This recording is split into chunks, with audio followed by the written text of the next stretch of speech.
ST ಸಮುದಾಯಕ್ಕೆ ಈ ಸಮಾಜನ ಸೇರ್ಪಡೆ ಮಾಡಿಕೊಡಿ ಅಂತೇಳಿ ನಮ್ಮ ಗುರುಗಳಾದ ಶಿವಾನಂದ ಸ್ವಾಮೀಜಿಯವರ ನೇತೃತ್ವದಲ್ಲಿ ನಮ್ಮ ಏನು ಮಠ ಇದೆಯೋ ಮಠದಿಂದ ಬೆಂಗಳೂರುವರೆಗೂ ಸಹ ಪಾದಯಾತ್ರೆ ಮಾಡಿ ಸಮಾವೇಶಗಳನ್ನ ವಿವಿಧ ಸಂಘಟನೆಗಳು ಮತ್ತು ಸಂಘ ಸಂಸ್ಥೆಗಳು ಇನ್ನೂ ಹಲವಾರು ಇದರಿಂದ ಹೋರಾಟ ಮಾಡಿ ಬರ್ತಾ ಇರೋದು ತಮಗೆಲ್ಲ ತಿಳಿದಂಥ ವಿಚಾರ ಇದೆ ಸರ್. ನಮ್ಮಲ್ಲಿ ನಾವು ಈ ಸಮಾಜದ ಕಾರ್ಯಕರ್ತನಾಗಿ ಕೇಳೋದಿಷ್ಟೇ ಸರ್, ನಾವು ಯಾರ ಹಕ್ಕನ್ನು ಕಸಿದು ಕೊಡಿ ಅಂತಿಲ್ಲ ಸರ್. ನಮಗೆ ಏನೀಗಾಗಲೇ ಇದೆಯೋ, ಏನು ಮೀಸಲಾತಿ 2A ಕ್ಯಾಟಗರಿನಲ್ಲಿ ಏನು ಕೊಡ್ತಾ ಇದ್ದೀರೋ ಅದರಲ್ಲೇ ಏನು ಮಾಡಿ ಕೊಡಬೇಕು ಅನ್ನೋದ್ರ ಬಗ್ಗೆಯೂ ಸಹ ರಾಜ್ಯದಿಂದ ಅಧ್ಯಯನ ನಡೆಸಿ ಈಗಾಗಲೇ ಕೇಂದ್ರ ಸರ್ಕಾರಕ್ಕೆ ಹೋಗಿದೆ ಸರ್.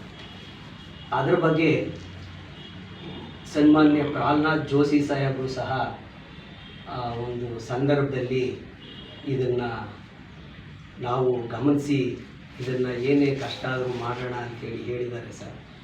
ಅವ್ರಿಗೆ ಈ ಸಂದರ್ಭದಲ್ಲಿ ನಾನು ಅವ್ರಿಗೆ ಧನ್ಯವಾದಗಳನ್ನ ತಿಳಿಸ್ತಾ, ಹಾಗೆ ಸರ್ ನಮ್ಮ ರಾಜ್ಯ ಸರ್ಕಾರದಿಂದ ಎಲ್ಲ ಥರದ ಅಧ್ಯಯನ ಮಾಡಿ ನಮ್ಮ ಹಿಂದಿದ್ದಂಥ ಮುಖ್ಯಮಂತ್ರಿಗಳು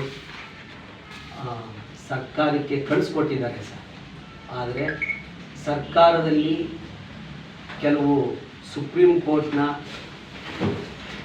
ಕಾನೂನಿನಿಂದ ಮತ್ತು ಸಂವಿಧಾನದ ಒಂದು ಇದರಿಂದಾಗಿ ಅದನ್ನು ಹೇಗೆ ಏನು ಯಾವ ರೀತಿ ಮಾಡಬೇಕು ಅನ್ನೋದ್ರ ಬಗ್ಗೆ ಚರ್ಚೆ ಇದೆ ಅನ್ನೋದು ನಮ್ಮ ಗಮನಕ್ಕೆ ಬಂದಿದೆ ಸರ್.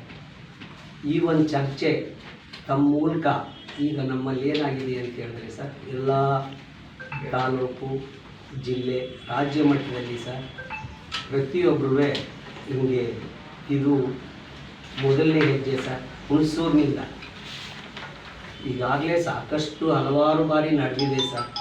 ಹುಣಸೂರಿನಿಂದ ಶುರು ಮಾಡಿ ಎಲ್ಲ ತಾಲೂಕು ಮಟ್ಟ, ಜಿಲ್ಲಾ ಮಟ್ಟ, ರಾಜ್ಯ ಮಟ್ಟದಿಂದ ಇದೇ ರೀತಿ ಒಂದು ತಮ್ಮ ಮೂಲಕ ಪತ್ರಿಕಾ ನಡೆಸಿ ಗೋಷ್ಠಿ ನಡೆಸಿ ತದನಂತರ ಮಾನ್ಯ ಕೇಂದ್ರ ಸರ್ಕಾರದ ಅಲ್ಲಿರ್ತಕ್ಕಂಥ ನ್ಯೂನ್ಯತೆಗಳ ಬಗ್ಗೆ ಏನಾಗಿದೆ ಎಂತಾಗಿದೆ ಅನ್ನೋದ್ರ ಬಗ್ಗೆ ತಾವು ಸ್ವಲ್ಪ ಗಮನ ಸೆಳೀಬೇಕು ಅಂತ ಹೇಳ್ತಾ ತಮ್ಮನ್ನೆಲ್ಲ ಮತ್ತೊಮ್ಮೆ ಮನವಿ ಮಾಡ್ತಾ ನಾನು